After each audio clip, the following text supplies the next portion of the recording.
Thank you for joining me. This is a little segment I call Unauthorized and Explicit Readings. I guess I'm being a bit cynical with that title. You can think of this particular episode or segment series as like a book club. I could have titled it, I think it even crossed my mind, and I considered it for a few minutes anyways, actually calling this segment The Incorrigible Mr. Zeppo's Podcast Book Club, or Book Club Podcast. But there was something about the kind of goofy nature of unauthorized and explicit. I'll be upfront with you, my friends, my dear listeners, and, God forbid, but perhaps even the publishers of these books, should someone representing them or from their corporate headquarters be listening, which I highly doubt at this time. I have like 4 listeners, I think, and thank you. I hope you're enjoying all the weirdness. I know it's coming out at a strange time, but I read these books out of a passion for them and a love for them, and without any malicious intent, for educational purposes and entertainment purposes. One might even say edutainment.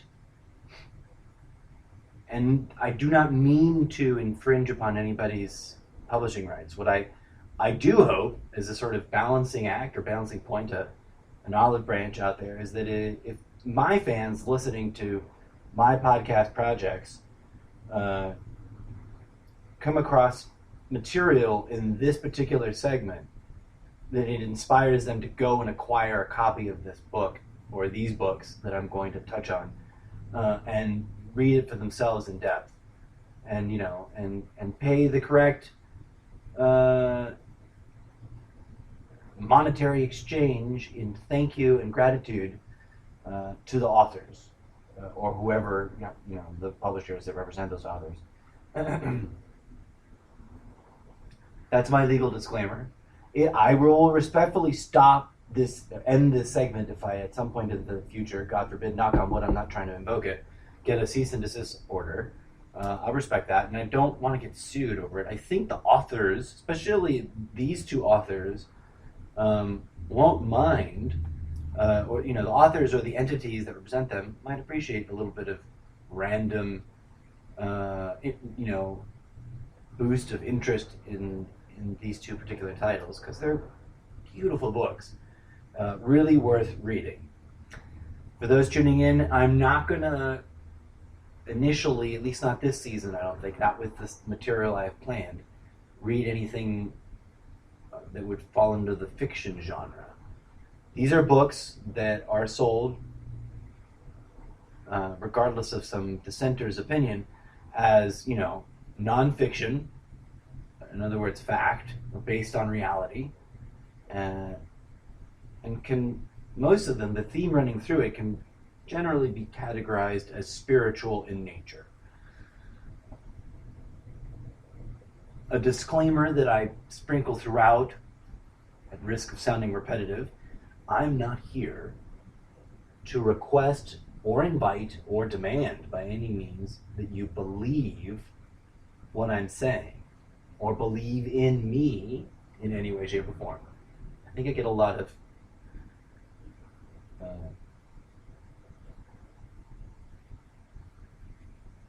sort of overthinking the issue, but I want to make it clear that I'm just encouraging you to take into consideration some things I've come across, and sharing with you some intellectual conclusions I've achieved based on some of these materials and life experiences.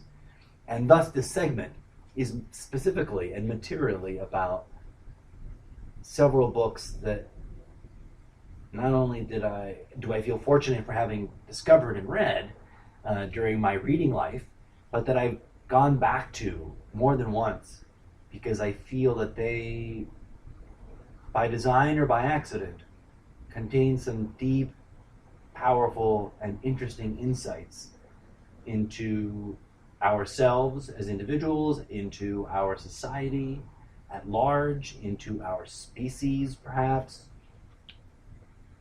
And for anyone following along, either here or on my social media, trying to stitch together what my meta-thesis is, everyone sort of consciously or unconsciously is editing and revising their meta-thesis on what the bloody hell is going on. What is life? And how do we deal with it, right? So it is no coincidence that this segment, the theme is, here's some things that I've come across that are not, me saying this is so, but other scholarly, interesting, smart, some might rebuttal with biased, but who knows? You be the judge when you get around to listening to their words and my thoughts on them. Not because I'm special or because I'm in any way, shape, or form claiming to be enlightened, but because I spent a lot of personal time thinking about these words during many times, different times in my life, under different contexts, under different situations, informing me. And I keep coming back to them and keep feeling very strongly that there's something worth discussing in these books.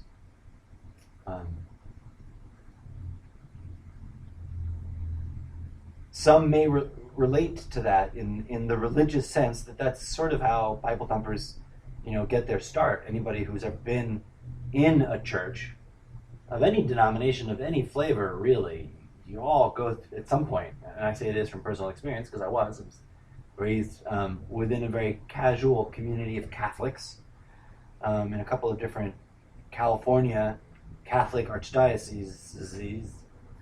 That's a tongue twister. Try saying that 5 times fast.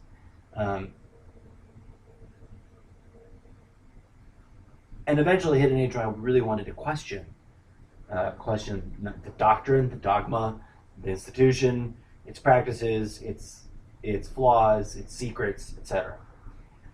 And during that phase, I'm telling you, my backstory as to how I came across these books. During that phase, I was deeply fascinated in a very serious way, at a very serious level, with all religions. And I say that with respect. And thus, I sort of tour guided myself vis-a-vis what I could access through libraries and bookstores. We didn't really have the internet the way we have the internet now. Back then, when I was, because this all happened between the ages of 9 and 15, that I really did this. It was a hobby of mine. I was just consuming as much material as I could from all quarters, by all kinds of people. I would, and this is, one of those omissions that I hope people don't judge me too harshly for, I would spend whole afternoons at bookstores and, only buy coffee and snack foods and maybe a book I've been eyeballing for years that I've always wanted, but read all kinds of different books while I was in the bookstore from all the different places, history, religion, self-help, all of that. And the same thing in libraries. Libraries, by the way, boys and girls of under a certain age who maybe aren't used to going to libraries, don't really think of them as cool, interesting places. All you hipsters and jaded ex-Genners and basically anybody under 40. If you haven't been to a library in a really long time, or bless your heart if you go to a library all the time, go to a library. Go to a new library, the one that you've never been to. By that's what I mean by new, not necessarily the one that was just one built. But go to a library that's new to you. Go with a friend, someone that either is into some of the same things you are that you want to learn more about, or different things so you can cross-pollinate. Go to a library, spend a Sunday afternoon, because libraries are one of the few places open on a Sunday, or whatever. The next time, if you're in your mid 20s to late 30s and you have never been to a library, the next time you've got a day off and you don't know what to do and you don't really want to do anything expensive, go to a library in your city or town that you've never been to. Go to the biggest one you can find. Go to the smallest one you can find. Make it a hobby. Trust me, it's a wonderful thing. Go. And I know it's drag to forget the books. Go and get a library book tracking app. I bet they have them. I haven't looked. Let's ask. I don't have Siri. I have some kind of Google-based phone thingamabob. Library book tracking app.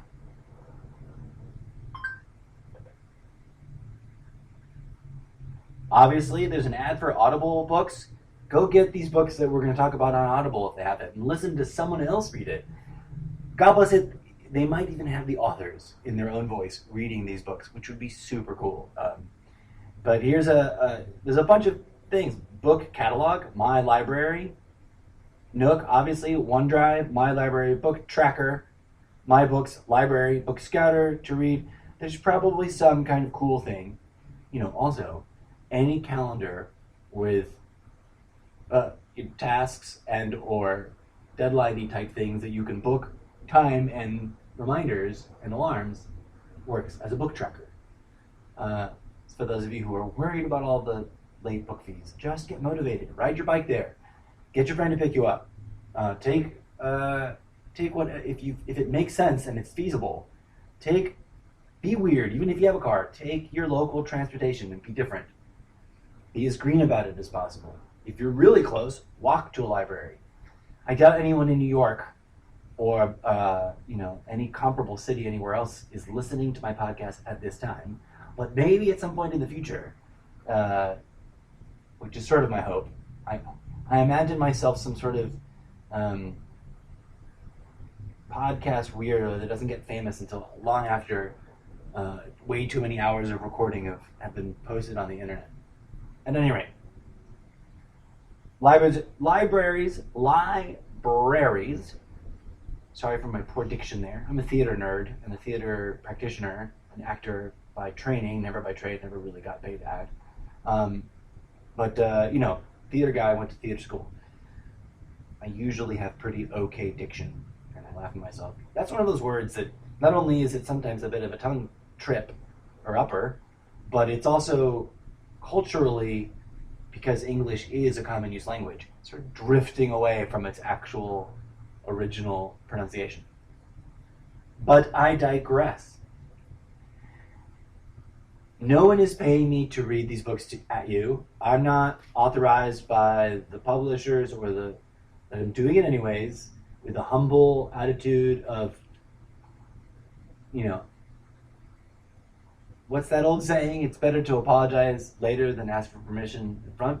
Because as any art form goes, if you ask for permission too innocently up front, people are just going to say no to you. And they're not going to know, because they're not going to know, and they're not going to want to know what your artistic vision is.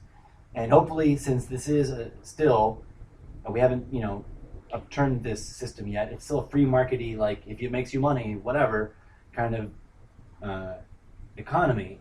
My hope is that you, dear listeners, now or in the future, will get inspired to go buy some version of this book, or these books, and make my radical sort of unauthorized reading of them at you in small chunks. I'm not going to give away the whole book. And I'm not charging any money for this recording, for this podcast. This podcast is free. My podcast will always be free. If you like and love what I do and want to support it and want to help me make, build some capital so I can invest and reinvest and, reach a broader audience, etc., patreon.com, Mr. Zeppo. There, it's a shameless plug.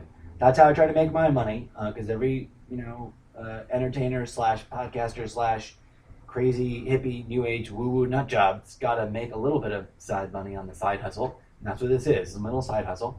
But I'm doing it with respect, and I'm not capitalizing directly on the fact that I'm reading these books. I'm not charging anyone for reading these books. I'm asking people to give donations if they appreciate that I am reading these books, taking the weird potential sort of intellectual property risk of being asked to stop at most. Maybe I own, at this point, if anybody sues me for doing this, I got nothing. So go ahead. I'll just walk into court and say, it was awesome. I was trying to make art, free speech. I, told people to buy the book, etc. I got no money. Thanks for suing me. Go away. I'll stop doing it. But I love these books, and that's absolutely at the core of it, folks. Really, really important. And now, without further ado, I will introduce the first two in the series of many books that I would like to humbly, and hopefully with some eloquence and easy listening reading voice, read at you. The first two come as a pair because they kind of just work together. They did in my personal life, in my real life when I first came across them, and they do to this day. And there are passages in these books which I return to over the years, over time, in my own way, intuitively, to sort of meditate on, and that I really just think they deserve to be out there in the common consciousness. And some of these I have long planned and have yet to execute to make memes out of, but I'm doing this podcast as a way to sort of start that. So you'll be seeing some memes based out of all of these books that I read for this particular series floating around at some point in the future. If you like them, I hope you share them. So the authors are Karen Armstrong and Alan Watts. And the titles of the books are Alan Watts' The Way of Zen and Karen Armstrong's The History of God. Now, for my first sort of intellectual commentary sidebar, I don't advocate for any religion. I respect all people of faith, of all faiths. That's what America's supposed to stand for. I humbly suggest to you, my dear fellow Americans and or Trumptopians, we're all of us a little bit of both. More on that in Good Morning Trumptopia, and or earlier episodes from earlier this year of the Almost Daily ZenCast, where I was sort of not realizing I needed a whole separate title for those rants. Anyways. So I'm not here to say, believe in this. And neither are these authors, in my best understanding. They're here to share with you what they have come to discover in their own deep researching. Some of you guys, if you're fans of from social media, because you're attracted to all things spiritual / enlightenment / Zen / Buddhism, you're probably familiar with Alan Watts. If you're a YouTube enthusiast in general, you might have come across Alan Watts recordings. He's a man of fascinating mind and consciousness, has a lot of things to say that have been preserved, about his era and his time that might resonate with you now. So go check out his stuff. I don't take any responsibility for how it's out there on YouTube. I'm sure that he himself didn't post it to YouTube because it didn't exist at the time that he said it. But it's a good thing. I'm very grateful, and I hope you also experience some gratitude that some of his live conversations at different places and different events, different venues, have been preserved throughout the years and somehow magically found their way onto such a easy, accessible, broad, democratic, not little d democratic, not big political party D democratic, just pluralistic, humanist platform like YouTube, where you can kind of see a little bit about everything on. So, go find that rabbit hole whenever you want. Some of you guys may or may not be familiar with The History of God by Karen Armstrong, but I want to let you know now, starting from the place I was speaking of earlier, speaking to earlier, that I'm not here to endorse any one particular ideological construct over another. I'm here to show you, because everyone's always asking for evidence, proof, and sources, right? Like, where did you get this? How did you come to this conclusion? Links, or it didn't happen, that kind of stuff. And people are out there trolling each other, don't really care about what you read or what you saw. But the intent, the the sort of karmic intent, the spiritual intent, the honest, human, genuine, sort of ego-free intent, is to share with you some of the highlights. I've read lots of books. I was a book addict in my youth, back before everyone had TV screens the size of your checkbook. And for those of you who remember checkbooks, TV screens the size of your day runner. For those who remember day runners, but thinner, because that's iPads and cell phones and whatnot. We used to get nerded out about other things, and obviously book love culture is not dead yet, and there's lots of book lovers out there, and there's lots of book lovers who just happen to grow up with or quickly transition to, as early adopters, a lot of the electronic media, and huzzah for that. So starting from a secular place of not trying to identify one superior ideological construct about the universe and everyone in it, and what or whether or not there is a thing to be called God or labeled God, I present to you humbly, out of all the books I've ever read on the subject of God, of religion, of spirituality, and I've read lots. These aren't the only two I've ever read. They weren't even the first two I ever read. Out of all of them, I humbly suggest to you, after much deliberate thought, over 25 years worth of different, sitting around, this is what I sit around and speculate about in my mind in a very earnest, mad scientist-y, for good, for the better of humanity. If I have an art or a craft or a thought gift to give to humanity, is like I'm a slacktivist about what is going on question. What is there somebody that's gotten a really good grip on it and has an answer that we really should all look at in a serious way? Not because of a particular claim of having received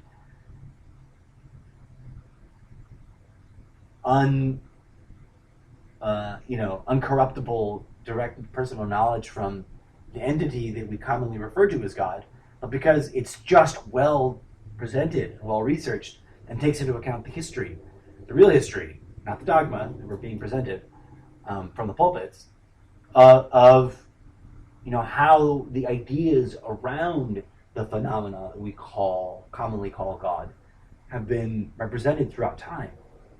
That's how I see these two books, as just like a really earnest collection of some of the best, and review of some of the best, these two authors decided to curate for us and digest into really, not brainwashing. I think it's very fair questioning of all of their source materials. And I present for all the idea snobs that each of these books have really deep, rich bibliographies. For those of you who don't know what that word is, it's the list at the back of a book about all the other books that the author presents as their evidence for their conclusions based on all the research they have done in libraries, in the temples of knowledge. And these guys, these two authors, this lady and this gentleman, are serious scholars in that way that we used to believe in, just like we used to believe in journalists. We're very serious journalists. And I know I don't want to crack that can of worms open. We can have, it's fair. It's a fair can of worms to crack open. There is, of course, a fair debate to be had about all of that. But let's let their work speak for itself. So my intent is to come back to this as often as I can. It may be slow going, folks. This might be like a quarterly segment.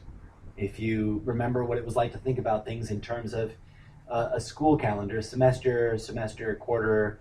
I went to a quarterly system for most of my academic life, and maybe just by luck of the draw of being in California, that's the predominant preferred system, although there are schools here that do semesters. I don't know. I think it also works, kind of common practice in business.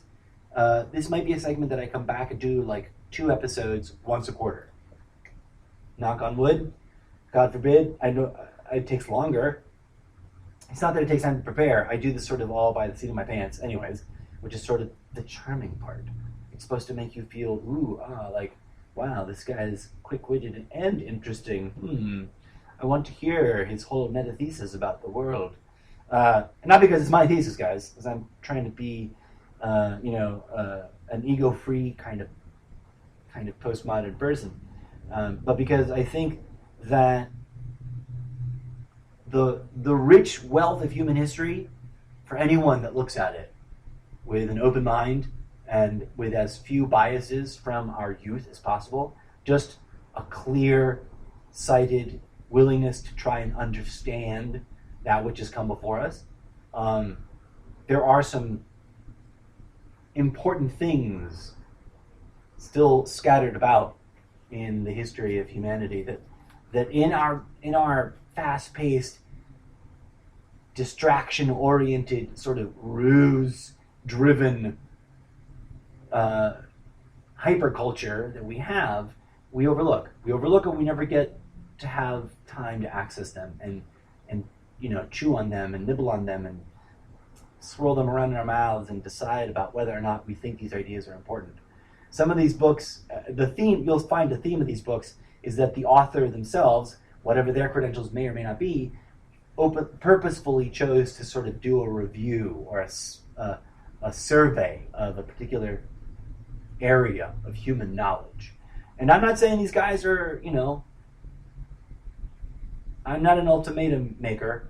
I'm not trying to make too much hyperbole that this is the only way to look at these things. I just kind of agree. And I'll obviously purposefully discuss where I agree and disagree with their commentary on the history that these guys are addressing. For those who don't know, for those who are not familiar with these books, Alan Watts, in his book, The Way of Zen, is very specifically chronicling the historical facts as he was able to gather them, not just from research while he was in school from his university library, but through, I think, over 30 years of his life as a practitioner, as a spiritual seeker, as a person who went out and wanted to, and I'm not sure how he had means financially. Of course, he did this back in the mid-40s and early 50s, I believe. This book, for those curious, and I'm curious right at this moment,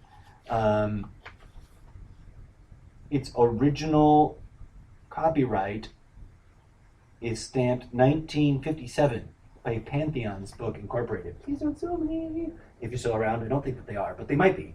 And I don't mean to slander them. I'm just being silly in my commentary. And I'm going for comedy, folks, trying to be mildly humorous about everything. But if they are around and they end up listening to this, don't sue me, man.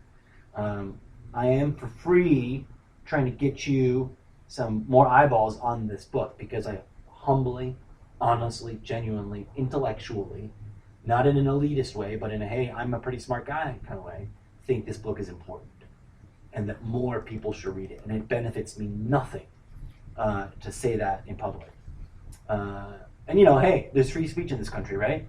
I think there was. See my Good Morning Trumptopia episodes for a deeper debate about that. But let's assume that in Trump's America, there is still free speech allowed.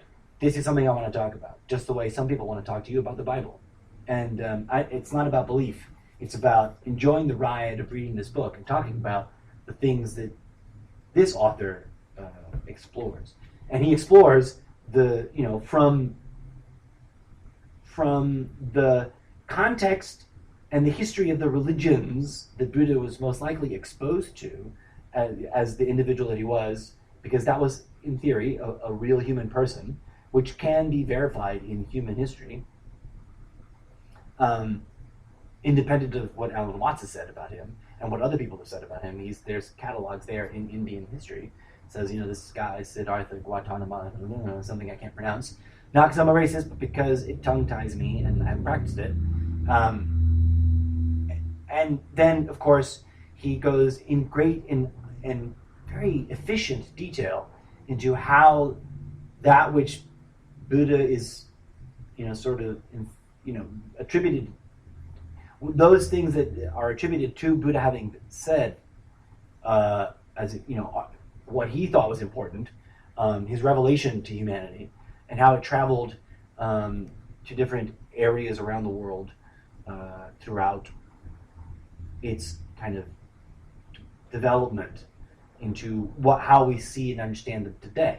And he's done this very impartially and very astutely and with deep personal understanding, because to the best of my recollection from this and other sources of Alan Watts discussing this, he was someone who's been able to go there to those countries that have rich traditions and do the research there amongst their people, in their institutions, in their temples and in their libraries, and ask questions to the people who are in the right position, and do that sort of like beginners retreat practices to get a really deep personal understanding of what because let's remember, all things Zen/Buddhist, categorically, we've sort of fallen into the habit of calling them a religion, but they are more accurately, they really should be more accurately understood as being practices, and something that you do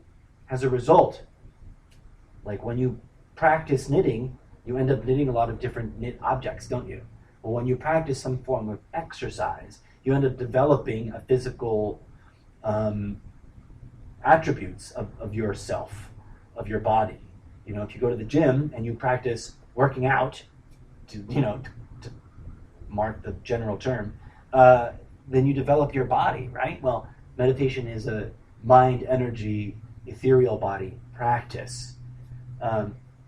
And I humbly propose to you that book is important. Likewise, to come full circle, Karen Armstrong is a really eloquent, very astute woman who spent her time deeply involved, and she explains it in her own words, deeply involved in sort of Western world's obsession with religion, and which, by the way, big secret, all the world's religions, at their roots historically, have teachings about meditation.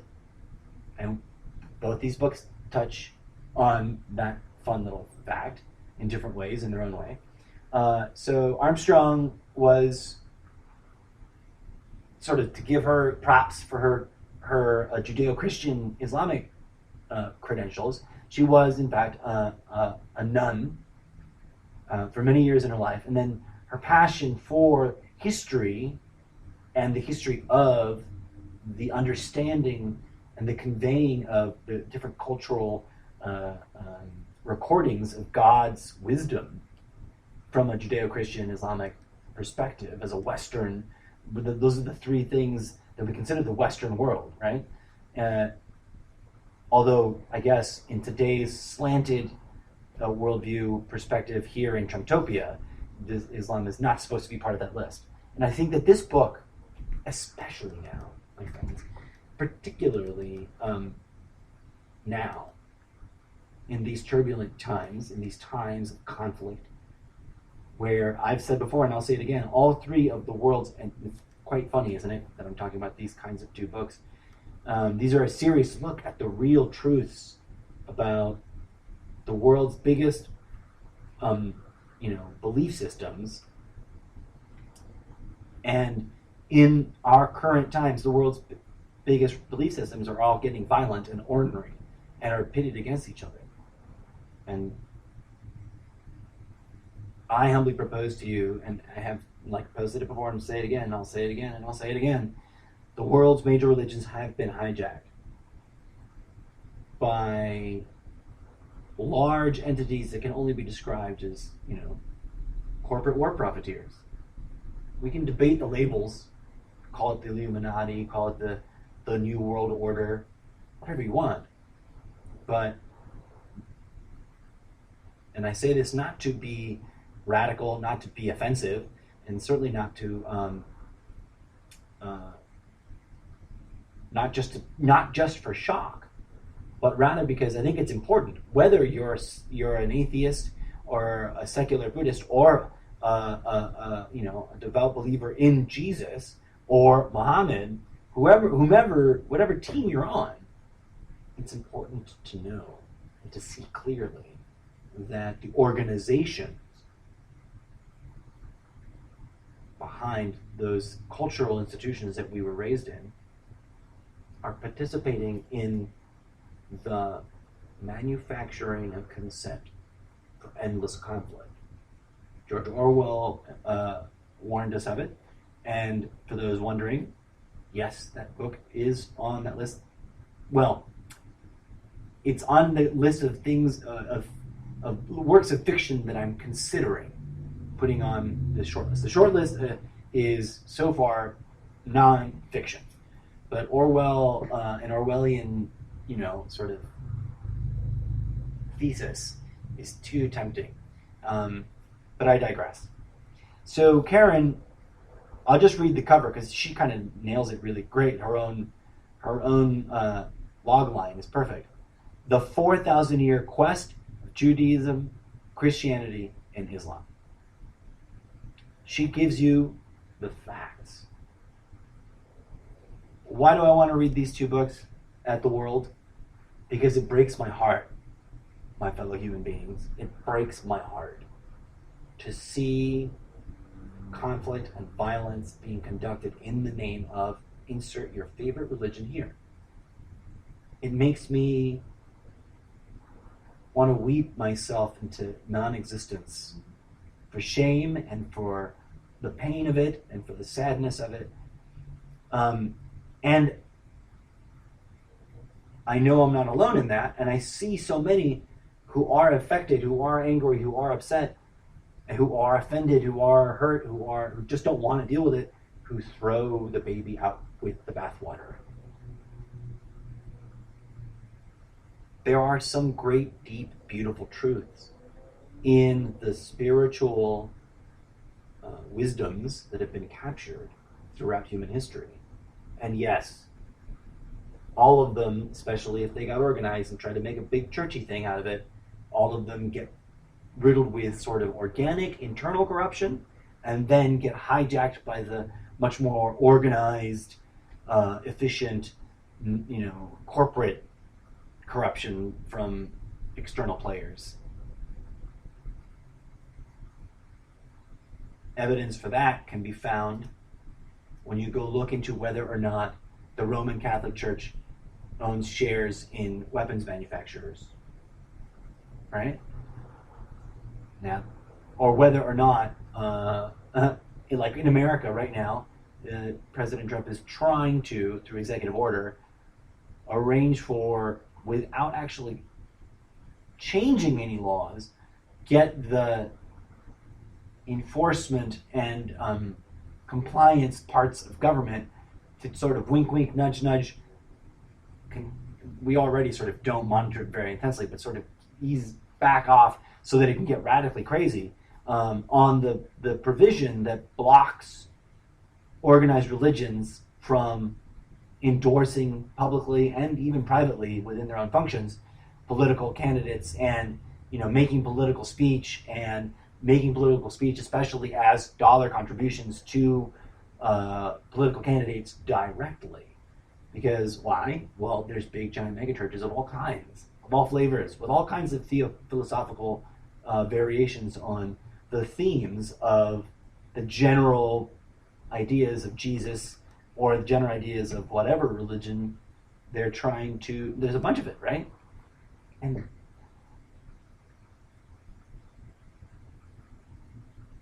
for those who don't care, this might sound silly, but for those who care, there is a way, I think it is important to know, to be reassured by, there is a way to uncover the truth from all the corrupt bullshit that surrounds it. And I think that, as those of you who may be nodding their heads with me, as you see clearly that my metathesis does point to, overall, as a person, my thesis about what's going on in the world points to a harmonic resonance in all the cultures of the world. In other words, I think that we sometimes gain access to some fundamental truths about reality, about the universe, about how divinity lives and breathes here. And we then try to find ways of interpreting it and experiencing it to help each other along, and then those things sort of end up experiencing corruption, etc. at all. Especially because there's negative downward pressure on purpose, and has been for millennia, by those who realized a long, long time ago in a history book of Earth that's been lost to most of mankind. And here's the kind of most crazy part of, it's not my theory, it's other people's theories that I'm stitching together. At some point, those who enjoy material greed had so much power that they chose to subjugate humanity and dedicate all of society and its constructs, its functioning, its all of its institutions, for the purpose of continuing to upwardly draw more profiteering, including, endless conflict and war. Using the very institutions that grow up around the teachings of those who were so bold as to teach something so fundamental and simple as love. Because that's that meme I kept kind of half-ass referencing earlier. Jesus wasn't a Christian. He was an enlightened one that taught love and meditation and transformation. So was Buddha, so was Muhammad, so was Abraham. But the way in which we've been handed our stories down of the ancient ye olde times has been steered away from that through endless waves of editing and manipulation and corruption and subtle changes of interpretation of things, on purpose, to keep us from grasping and truly practicing that which all of these enlightened beings were trying to share with us and encourage us to go look into and do for ourselves. And I think that these books help us to look in the right places, to read more from those who were, have looked into this themselves, because if nothing, a generational species. And we've got a lot of thoughts and a lot of opinions about all this. Thank you for joining me. I know that was a terrible, horrible long tease, wasn't it? We didn't even really crack open the books. But we will. I'm going to record a bunch of these episodes and put them out a bit at a time. But for now, I will leave you hopefully tantalized and curious and eager to get into some intellectual discussion.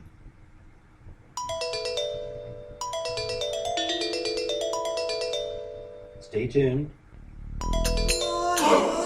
I hope you join me soon for what should be several episodes of digging deep into both of these books.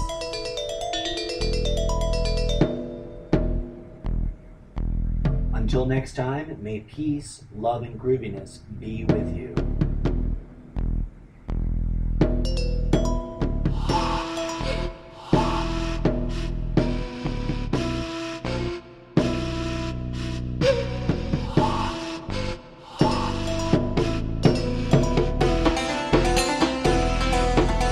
So yeah, if you like what I'm doing, share it.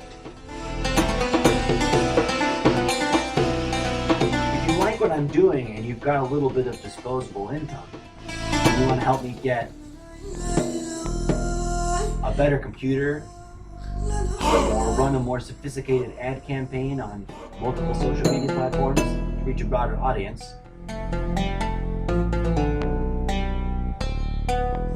can either inbox me directly or find me on patreon.com/Mr. Zen.